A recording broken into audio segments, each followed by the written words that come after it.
change to the schedule now on BBC Two means that tonight's snooker coverage will start at 12:15. Instead, a special programme remembers Fidel Castro. Fidel Castro spent most of his life at war with the United States of America. He leaned forward and put his very long, thin, strong finger in my chest and said to me, "I know what U.S. policy is. I have people at the highest levels of your government. Your policy is to wait for me to die, and I don't intend to cooperate." La lucha continúa. La victoria es cierta. Patria o muerte. His was a dictatorship that lasted more than 50 years. He crossed swords with 11 US presidents and survived hundreds of assassination attempts and an invasion.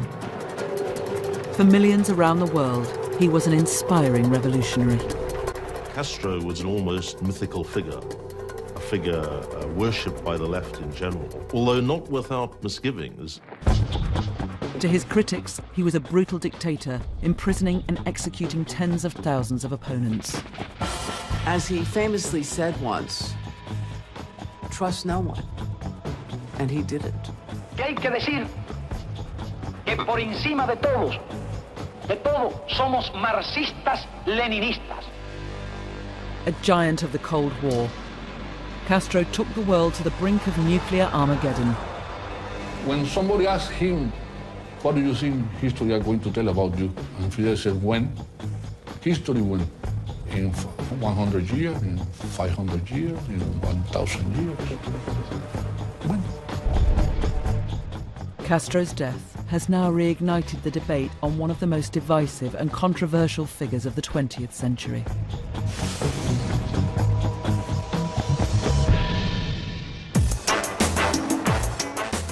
It's hard to imagine today that Fidel Castro's relationship with the United States began in 1959 as something of a love affair.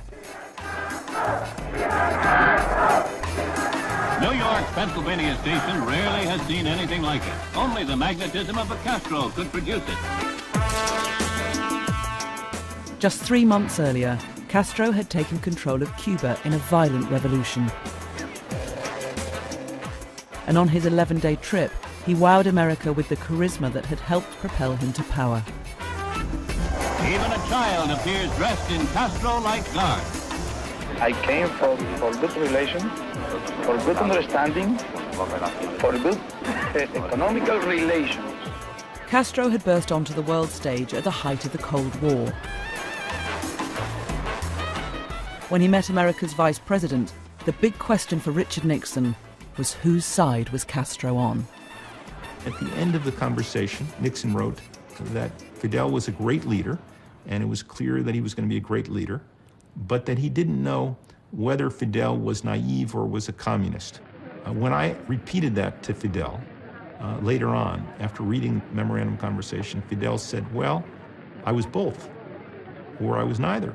Fidel was not clear in his own mind exactly what he was at the time. His views were just evolving. But the courtship between Castro and America didn't last long. Within months, relations turned hostile, and they remained hostile for the next 50 years.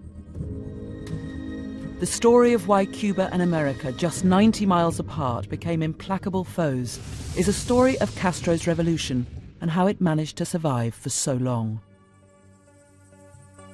Fidel Castro was born in 1926 in Cuba's sugarcane heartlands. His father was a wealthy farmer. His mother was a servant on the estate. Castro was sent away to be schooled by Jesuits in Santiago. He's a smart guy. He works hard. He's a star basketball and baseball athlete, and he gets a car from his dad to ride to the University of Havana. As a law student in 1945, Fidel Castro joined the struggle for Cuba's future. Havana University was a cauldron of radical politics of all kinds. There were often violent protests. Fidel usaba Fidel used to wear a pistol in his belt, and so did I. We all had to be armed if we wanted to exercise the right to give an opinion at the University Square.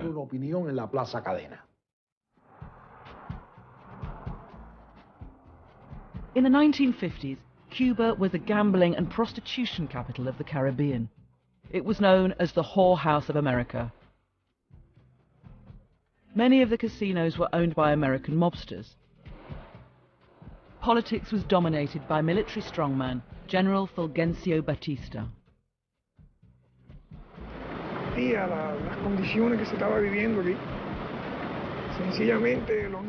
No one could put up with those conditions of life.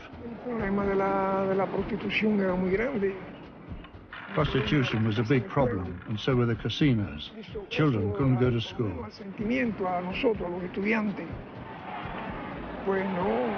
We, the students, couldn't accept it.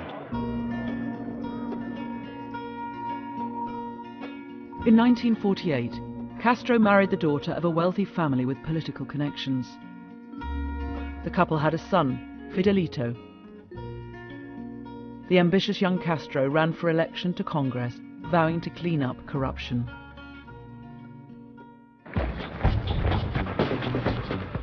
But in 1952, General Batista seized power in a military coup. His new regime was supported by America. Students took to the streets in protest, but were brushed aside. And now there's a government which is not even dressed in civilian clothes. It's a military government, where public freedoms are restricted, and where the only way to change the situation is through revolutionary action. Castro soon became central to the armed resistance against the dictatorship and the Cuban army. In 1953, he launched an audacious attack against Batista's regime, leading around 150 men in an assault on the Moncada army barracks in Santiago. Pensábamos tratar de provocar un levantamiento nacional para el derrocamiento de Batista. Caso de no lograrse el levantamiento nacional, o en el caso de que Batista pudiera reaccionar con fuerzas superiores y atacarnos aquí en Santiago de Cuba, la idea nuestra era, con las armas del cuartel Moncada, marchar a las montañas y librar la guerra irregular en las montañas. But the Moncada attack was a disaster. Around 60 rebels were killed. Castro was captured and put on trial. The trial was a chance to promote his political vision. He was his own lawyer. He spoke on his own behalf. And his trial defense was then edited and published as a pamphlet that turned out to be effective as a way to describe the political plan for a movement that had never had a political plan. Castro's famous pamphlet was called History Will Absolve Me. La historia absolverá, como decíamos mucho nosotros, es la Biblia a nosotros. History will absolve me, we used to say, was our Bible. It became the country's first constitution for us in the opposition. History will absolve me was where Fidel talked to the problem of the poor, the problem of the schools, the problem of land for the peasants, which was a very serious problem, housing, all those things, which were serious problems. Castro was sentenced to 15 years in one of Cuba's most notorious jails. Years later, he recalled his incarceration fondly.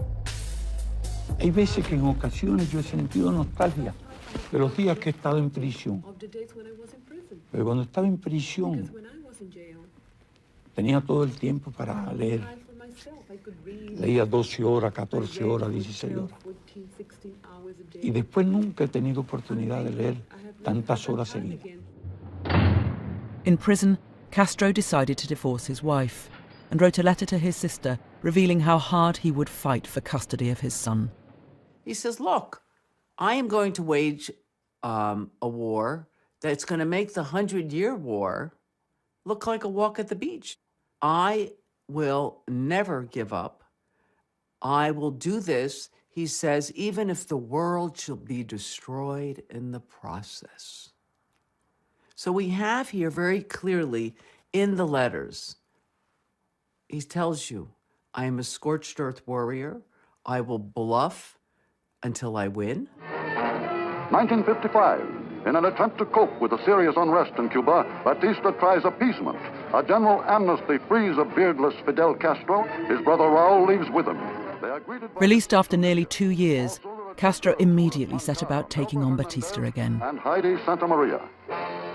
He announces that he will leave the country to organize an invasion.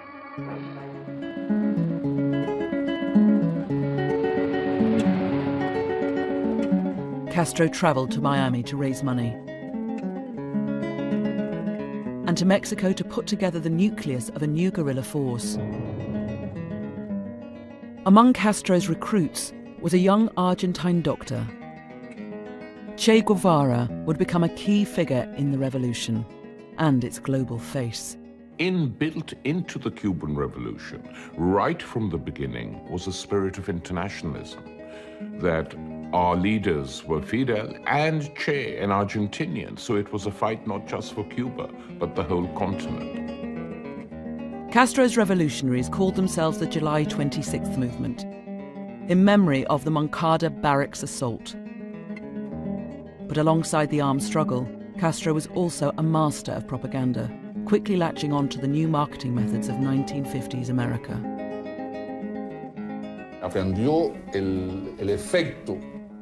He learned how effective advertising campaigns could be. You could sell soap through adverts or any product.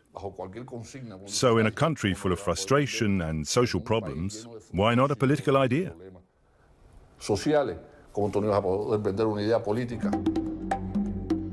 The revolution began inauspiciously in a small cabin cruiser called Granma. Castro and around 80 men set sail for Mexico in November 1956. The boat was overloaded, and a 1,200-mile voyage took longer than expected. They missed their intended landing spot on Cuba's southeast tip, ending up in a mangrove swamp. They were ambushed by Batista's troops. Fewer than 20 of Castro's men escaped to the mountains with him.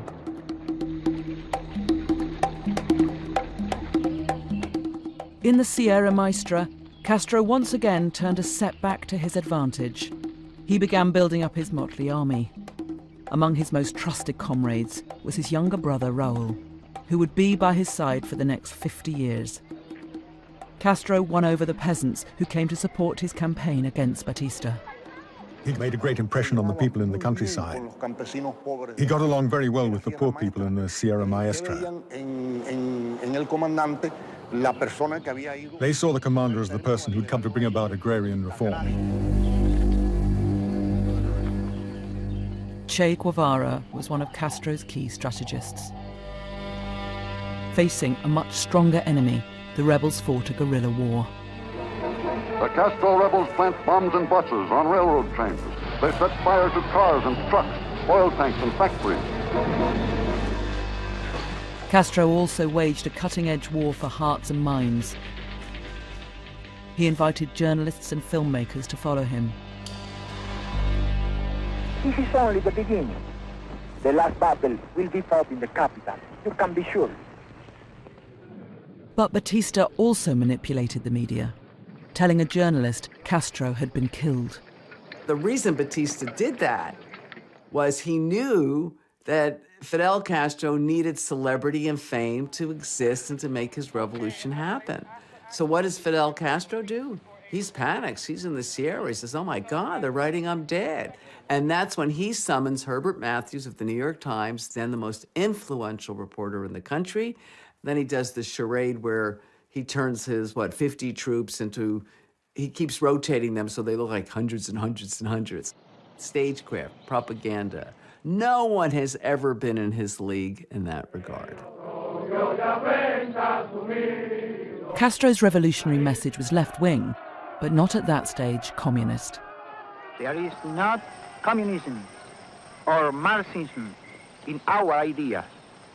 Our political philosophy is representative democracy and social justice in a well-planned economy. Castro's vision struck a chord with many Cubans. That was a very exciting message for a young generation. And so all of us, and certainly the rest of the Cuban people, followed that hope. Batista's henchmen have fled. Towards the end of 1958, Batista lost control of Havana. This was the scene of turmoil in the capital, Havana, as the climax of revolution was reached. Anyone suspected of sympathy for the Batista regime came in for a rough time. On New Year's Day, 1959, Batista fled, taking millions of dollars with him, but leaving behind the trappings of dictatorship.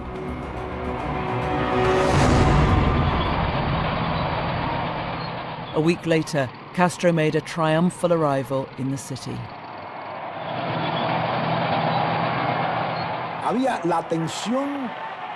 It was as if somebody had said a cyclone was coming. But it was a cyclone we had longed for, because it would sweep the rottenness away. Castro's first speech as Cuba's new leader was carefully staged.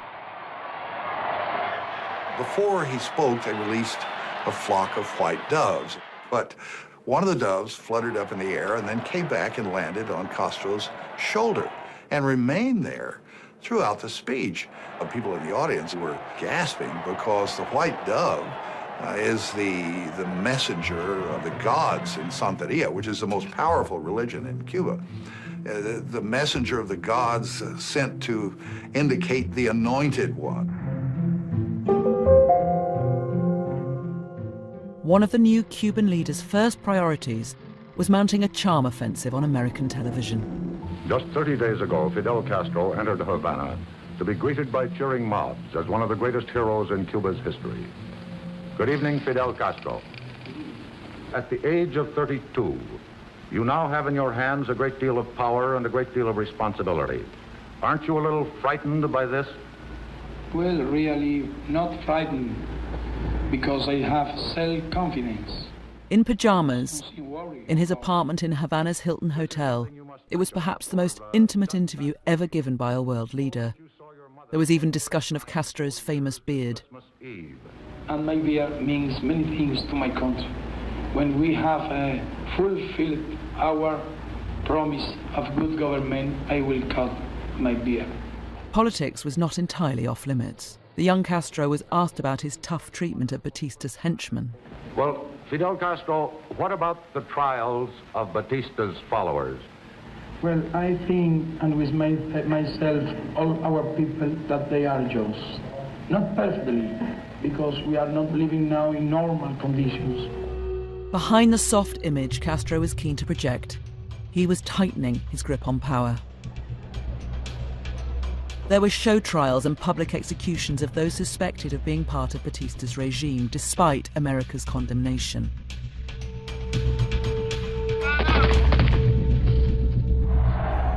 Castro started breaking up large farms and plantations and handing the land over to Cuba's peasants, just as he said he would before the revolution.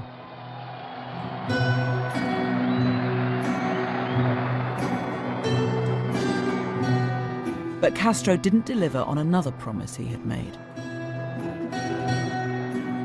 We expected him to call elections, and he said that he was going to call elections in 6 months. But then we heard him on TV on 4 or 5 months, a famous phrase that he repeated: elections para qué? Elections for what? So we started realizing that all the things that this guy had promised when he was in the mountains, he was not going to really realize. Robin Day of the BBC asked Castro why he was breaking his promise. You obviously have a great deal of support among the people of Cuba, Dr. Castro. Why, in that case, do you not hold elections on a democratic basis? We asked it to the people. People said we don't want political now because we are working. And political was good only for robbers and for criminals. Fidel Castro genuinely believed that, in an important sense, he was always a Democrat. He believed that he had the support of the majority of the Cuban people. But as the nature of Castro's revolution became clearer, many Cubans turned against him, particularly the middle classes. Hundreds of thousands of Cubans fled the country as Castro began seizing private businesses. Most ended up in Miami. What was your position or job in Cuba? I was a manager of a sugar company. And why did you leave? Well, because they took absolutely everything of our company. Those exiles felt that things were worse than they ever had been under Batista. And Miami became a haven for deeply, deeply embittered people, and who had a lovely synergy with those in power in Washington. Relations between Cuba and America were deteriorating fast. Castro began seizing businesses owned by powerful Americans. In retaliation, the US refused to buy Cuba's sugar or supply the country with oil. It was a huge blow to Castro. Che Guevara was now head of Cuba's National Bank, and in 1960 he struck a crucial deal with America's Cold War rival, the Soviet Union. They would buy 1 million tons of sugar a year, a lifeline for Cuba. Economics, as well as politics, was propelling Castro towards the Soviets. Soon, Cuba had not just new Russian tractors, but tanks and other weapons too.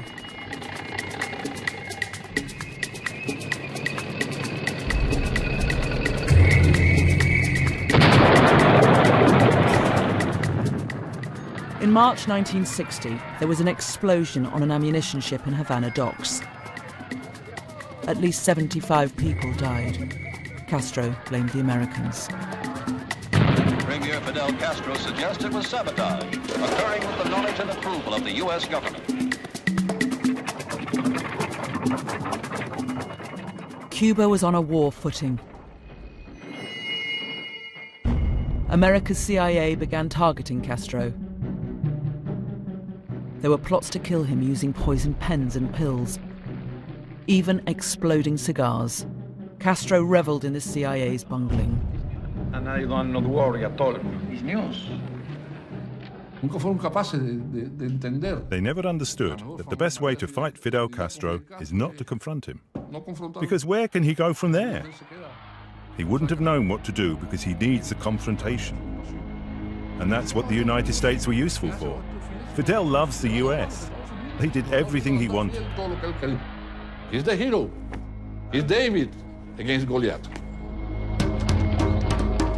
Deep in the Florida Everglades, the CIA was working with hundreds of Cuban exiles on a bold plan to invade Cuba. We felt that we had to do something. We had to do something to reclaim the nation. President Kennedy refused to commit American forces, but was happy for the exiles to go ahead. It would turn out to be a huge blunder that Castro would exploit. American bombers painted to look like Cuban planes and piloted by exiles set out from Nicaragua to destroy Castro's air force. But he feared an attack was coming and had hidden most of his planes. The Cubans began preparing for a ground invasion. 2 days later, 1,400 exiles landed on Cuba's south coast at the Bay of Pigs. Very little would go to plan.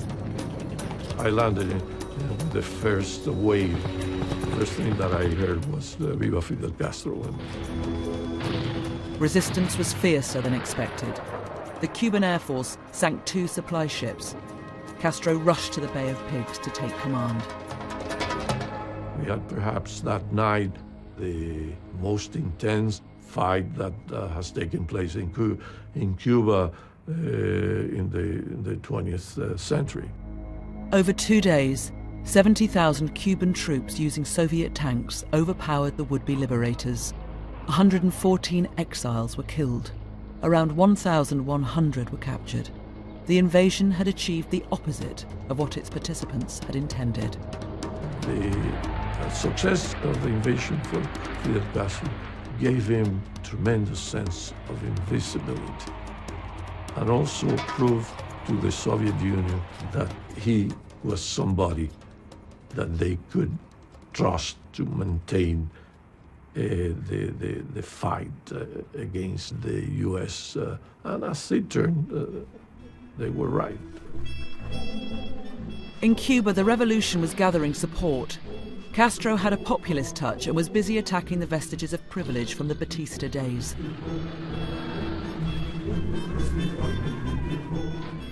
This used to be the luxurious Biltmore Beach Club, with, they told me, an entrance fee of $2,000 and an annual subscription of $200. Nowadays, anyone can come in for a few cents a time. With Castro cementing his power over Cuba, the Americans focused on a covert war of sabotage and subversion.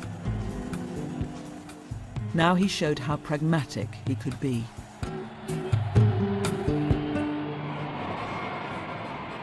He had come to power vowing he was not a communist. But in December 1961, Castro formally threw in his lot with the Soviets. ¿Qué hay que decir? Que por encima de todo, somos marxistas-leninistas.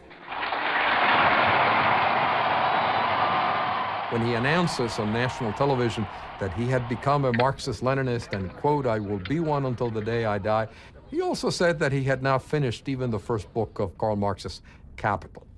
So this is not book learning. This is saying, you know, it looks good, good enough at least, and if I'm going to be a Soviet ally, I better say that I'm a communist. The Russians now had an ally just 90 miles from the coast of Florida. Castro became a communist hero.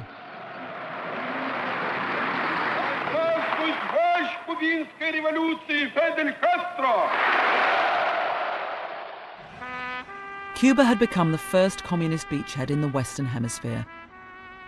In response, America tightened its economic noose around Castro, putting in place a trade embargo that lasted more than 50 years. But as the Cold War deepened, Cuba and its newly communist leader would soon bring the world to the edge of destruction. We were this close to nuclear holocaust, and Fidel Castro was the main reason that we're that close. In June 1961, the United States had placed nuclear missiles in Turkey, capable of striking the Soviet Union. A year later, the Russian leader Khrushchev persuaded Castro to allow its nuclear missiles to be secretly sighted in Cuba. That would put Washington in range of a Soviet strike. I worked in a factory that made missiles which were sent to Cuba on the orders of Khrushchev. It was a test to the Americans who had put rockets with nuclear warheads in Turkey. A nice little present. That could lead to a nuclear war. But if we put our missiles under their noses, then maybe they would question whether it was worth it or not. The Soviets set about building missile sites in Cuba. But they could not be concealed from American spy planes. They were discovered in October 1962, bringing the two superpowers to the brink of nuclear war. Within the past week, unmistakable evidence has established the fact that a series of offensive missile sites is now in preparation on that imprisoned island. The purpose of these bases can be none other than to provide a nuclear strike capability against the Western Hemisphere. US President John F. Kennedy imposed a naval blockade against Soviet ships. Protests erupted around the world. The crisis peaked when an American spy plane was shot down over Cuba. The Cold War was turning white hot. We had no doubts that this could have turned into a third world catastrophe. This was a real possibility, and a single careless step could spark an explosion. Years later, Castro recalled how high the stakes had been. Partíamos del principio de que esa guerra se convertía en guerra nuclear y que de todas maneras íbamos a desaparecer antes que el país fuese ocupado totalmente, dispuestos a morir en la defensa del país. Yo sí habría estado de acuerdo en, si se produce esa invasión de que se habla, en el empleo de las armas nucleares tácticas. After 13 days in which the world stared into the abyss, the two superpowers came to a deal. Khrushchev agreed to withdraw his missiles from Cuba. America withdrew theirs from Turkey. To his horror, Castro was sidelined.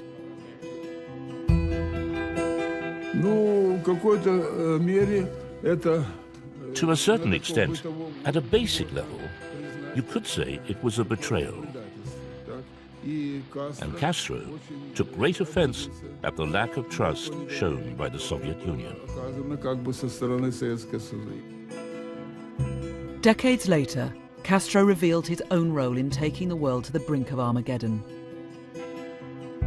What he told us at the time was really unbelievable. He had sent a message to Khrushchev, which he told us about, in which he said the things about these missiles is that you have to use them first.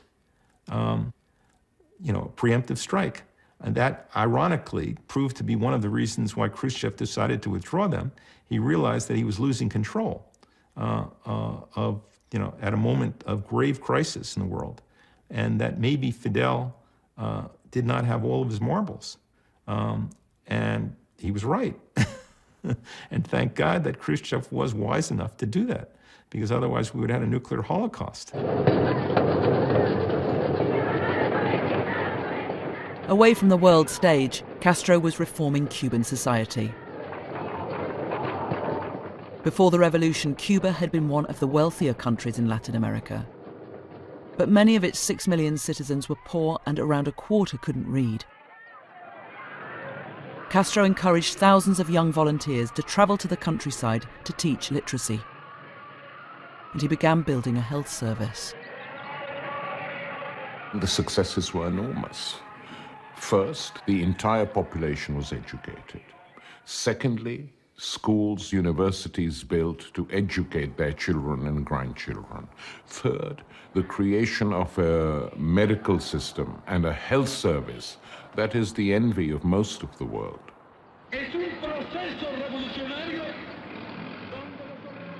Castro himself came to embody the revolution. He frequently appeared at mass rallies, making televised speeches of epic proportions, as his daughter Alina remembers. Imagine a child of 8 just longing for 6 o'clock in the evening to be able to watch half an hour of cartoons. And this man was talking. He had started at 2 o'clock, and we children were virtually praying for him to shut up. Behind the cult of personality, the Cuban leader jealously guarded his private life. Fidel Castro is a man who's been surrounded by people since the year he was in the Sierra Maestra. So he needs solitude. He's a man who's very private in his personal life. Very, very private. Castro's family was off limits. He's believed to have had 10 children with several women, including Fidelito, who he kept from his mother. His daughter, who later fled Cuba, recalls life with her father. To begin with, I was a very normal girl. And when I had any questions, I would go along and ask my parents, my mother, my father. The answers were always very cryptic and strange. They never really explained anything to me. And so I would let him talk in a monologue about whatever subject he cared to at that particular moment. I didn't have a regular place in his world. Castro's regime persecuted political and social outsiders, including gays and lesbians. He constructed a powerful police state. Fidel was prepared to send people to prison by the tens of thousands and hold them in prison for years and years simply because of the expression of political views or to try to associate to oppose them. This was a ruthless ruler in the way that he dealt with the domestic political opposition. One former revolutionary spent 22 years as a political prisoner after he turned against Castro's regime. Prison in Cuba was a violent shock for us, especially after we had fought Batista's dictatorship, which had been very arbitrary and very cruel to political prisoners. We saw that the very same revolution we had fought for was using the same or worse methods against political prisoners. In one of 3 documentaries Oliver Stone made about him, Castro rejected criticism of his use of power. ¿Qué es un dictador? Alguien lo sabe. Y es malo ser dictador porque siempre resuelto el problema fundamental mediante la persuasión y mediante la autoridad moral. Nadie podrá encontrar una foto en 43 años de la policía reprimiendo al pueblo. Dictator means strong man, yes, dictator, yeah. Yes, in the 1960 to 62 period, some of them had met harsh fates, no question about it. But at the same time, you have to allow that there were people who were not necessarily working in the Cuban people's interest. It was a very tricky time. So a dictator, you can call him that. It's not a big deal. We've supported, the U.S. has supported dictators, dozens and dozens of dictators in most of the countries of the world.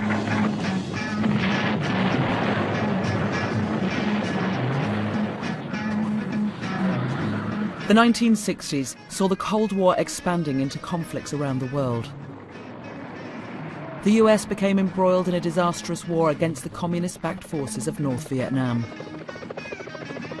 The conflict influenced Fidel Castro and Che Guevara into internationalizing the battle against American global power. The way to fight the United States is to tie it down. As Guevara articulately put it, let us create 2, 3 more Vietnams, wherever they may be. It doesn't matter. It might be in the Congo. It might be in Bolivia. It might be everywhere in Latin America or in Africa.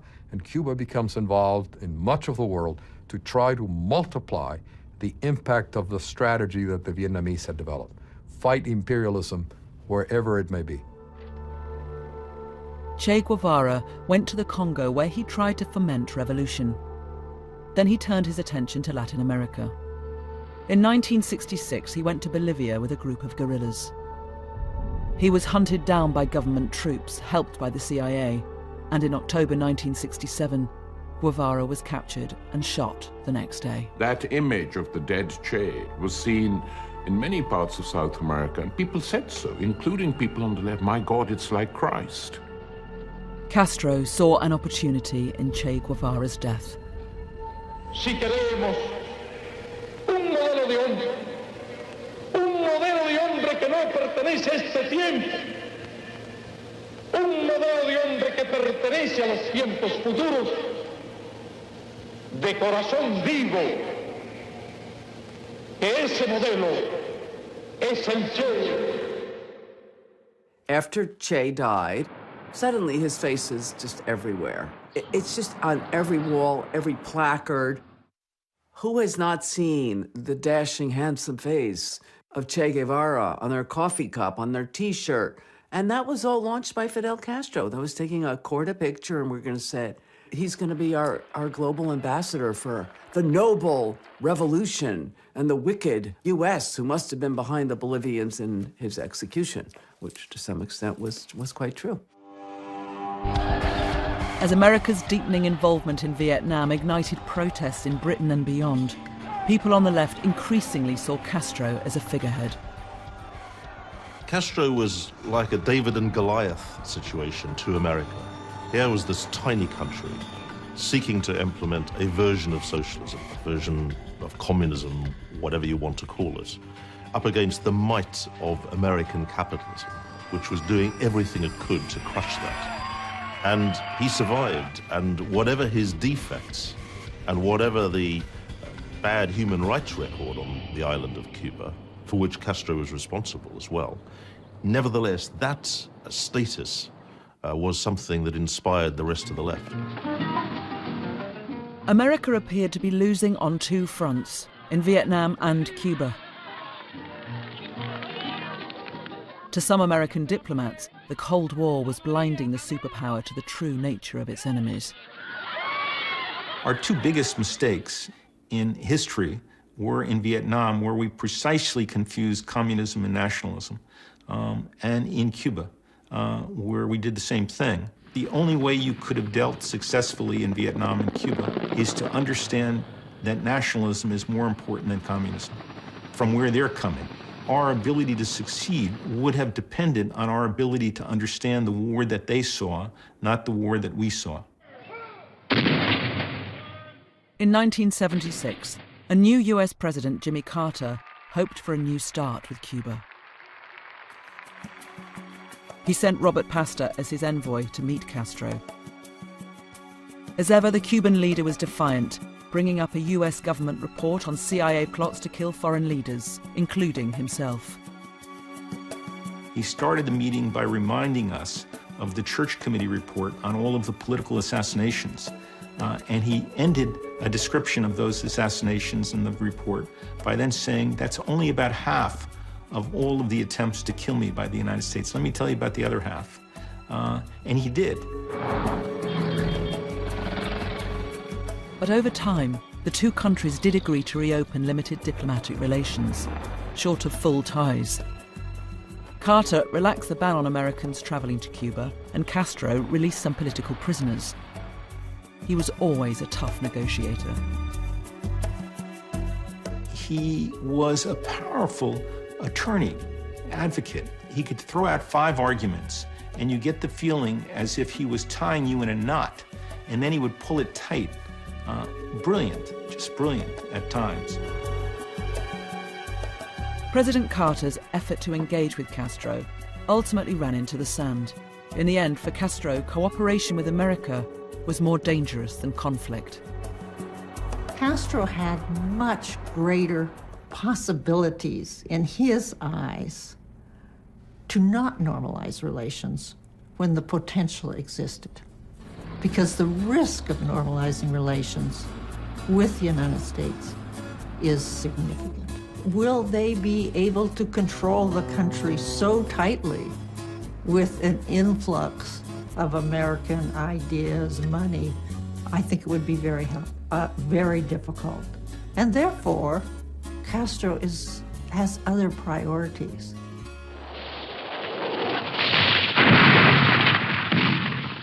Castro continued to impose himself on the international stage, this time thousands of miles away in southwest Africa. When apartheid South Africa tried to destabilize the left-wing government of Angola, Castro sent in Cuban troops. Cuando se produce la invasión de Angola por tropas regulares de África del Sur, no podíamos cruzar nosotros. Y cuando el MPLA solicitó nuestra ayuda, le ofrecimos la ayuda necesaria. Around 10,000 Cuban soldiers are believed to have been killed in 14 years of fighting. In 1988, Castro took charge of the war from Havana for the decisive Battle of Quito Cuanavale. La lucha continúa. La victoria es cierta. Patria o muerte. Cuba's intervention helped defeat South Africa in Angola. It also hastened the end of the apartheid regime that had survived for 40 years. On his release, Nelson Mandela acknowledged the debt the new South Africa owed to Cuba. It's a very great moment for us to be visited by Fidel. Because what he has done for us is difficult to put in words. Cuba's involvement in Angola was absolutely decisive because they defeated the apartheid war machine, which had never been, the South African forces had never been defeated before. And it became a major issue in the subsequent transformation from the tyranny of apartheid to the free democracy that we see in South Africa today. But there was little sign of democracy in Cuba. Even a popular hero of the Angolan War was not safe from persecution. It was the show trial that shook Havana. In 1989, General Arnoldo Ochoa was controversially convicted of drug smuggling and corruption and was later executed. When General Ochoa, the hero of Angola, was condemned by Raul Castro at Fidel's behest and put to death, we all figured he did it because he was a potential successor, because Fidel never, ever puts up with potential successors. Ochoa's death shattered the life of one of his friends, the Cuban writer Norberto Fuentes. He had been part of Castro's inner circle for a decade. He recalls a fateful meeting with the Cuban leader after Ochoa's execution. He gave me his hand. How are you? He said, I'm well, Commandant. How are you? I'm well. He looked at me. He took my measures. I said, he's taking my measure for my coffin. Was what I think. And I know that it was the end. Fuentes tried to flee Cuba, but he was caught and jailed. Castro let him leave the country after he went on hunger strike. Now living in America, his reflections on his life under the revolution reveal the extraordinary devotion Castro inspired. Fidel said something one day. I'm going to say it in Spanish because I want to say it exactly as he said. Aquellos que han renunciado a su historia han desaparecido. Despite everything, Fuentes still won't denounce Castro. Nothing personal, no suffering, no jail or dead friend has diminished my sense of history. Ha logrado disminuir mi sentido de la historia. I'm not an enemy of the revolution. How can you be an enemy of an earthquake? Now Cuba faced another seismic shock. For 30 years, Castro's regime had been sustained by Soviet economic help. But under the new Russian leader, Mikhail Gorbachev, that began to change.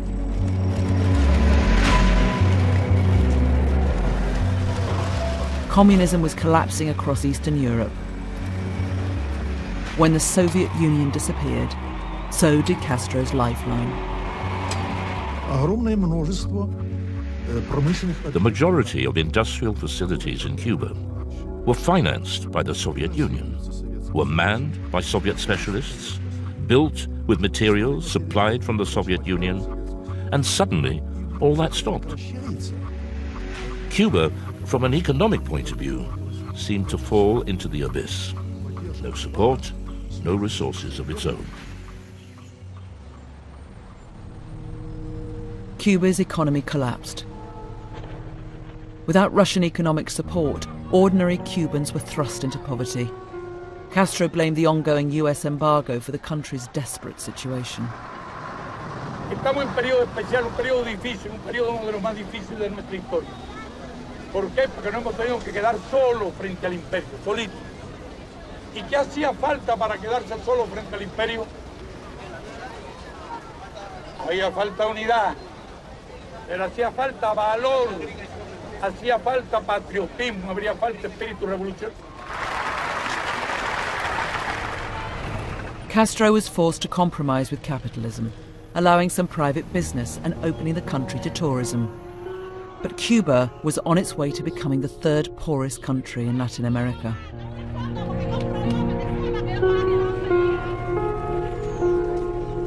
As the crisis worsened in 1994, thousands of desperate Cubans tried to flee. The latest in a long line to risk it all in the Florida Straits. Under Castro, around a sixth of Cuba's population went into exile. We really don't know how many deaths there have been of people who were trying to escape from Cuba. Imagine how desperate you have to be to get hold of an inner tube from some lorry, throw a sack over it and try to cross 90 miles of shark-infested water. But it's easier to do that than to rebel there. It's more likely that you'll survive that than taking part in an armed uprising. But Castro's international isolation began to ease in the late 1990s as a string of left-wing governments came to power in Latin America. The newly elected leaders of Brazil and Venezuela were among those who paid their dues to Castro. Lula flew to Havana, met Fidel many times, likewise Chavez. And for the first time since the Cuban Revolution, the whole of South America recognized Cuba. So the Cubans were suddenly joyous. Venezuela's leader, Hugo Chavez, became Castro's closest ally. He gave the struggling Cuban economy a new lease of life by supplying cheap oil in return for help from Cuban medics. Castro found admirers among a new generation of Latin American leaders. All these regimes had come to power through democratic elections. None of them had come to power via an armed struggle, and Fidel understood that the continent was changing, so they were less isolated from 2000 onwards than they had been for the preceding 40 years. Castro never lost his eye for a powerful image to promote his regime. He invited Oliver Stone to film a visit to a Cuban medical school for his documentary. His message was clear. After 40 years in power, Castro was still father to the nation and the continent. I don't know what picture people draw of Fidel Castro, but those people who've met him would generally attribute warmth to him and curiosity about the human condition.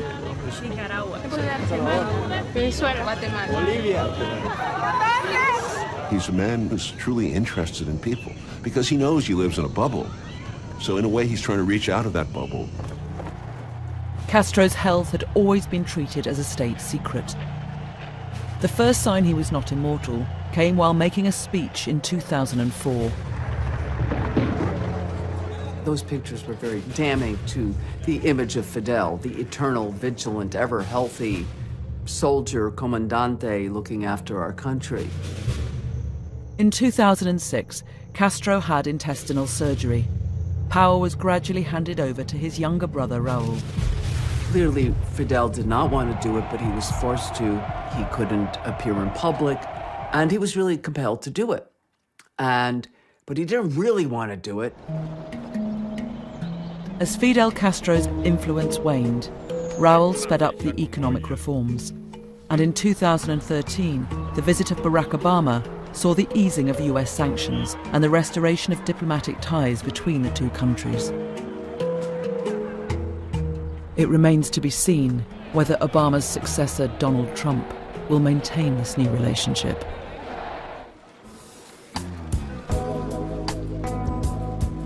Castro was rarely seen in recent years as his health declined. His death has now reawakened the controversy over the legacy of a popular revolution and more than 50 years of authoritarian rule. The world has rarely seen leaders like that. Think of individuals who shaped their country as completely as Fidel Castro shaped Cuba. And there aren't many people like that in the history of the world. Castro was the last of the original Cold War warriors. Unlike many, he survived the collapse of the Soviet Union and remained an icon for left-wing movements around the world. What I would say is one of the giants of the 20th century. A major figure in South America and, the rest of the world too. And within the continent itself, Fidel will be seen as a gigantic continental figure of the type that only South America can produce.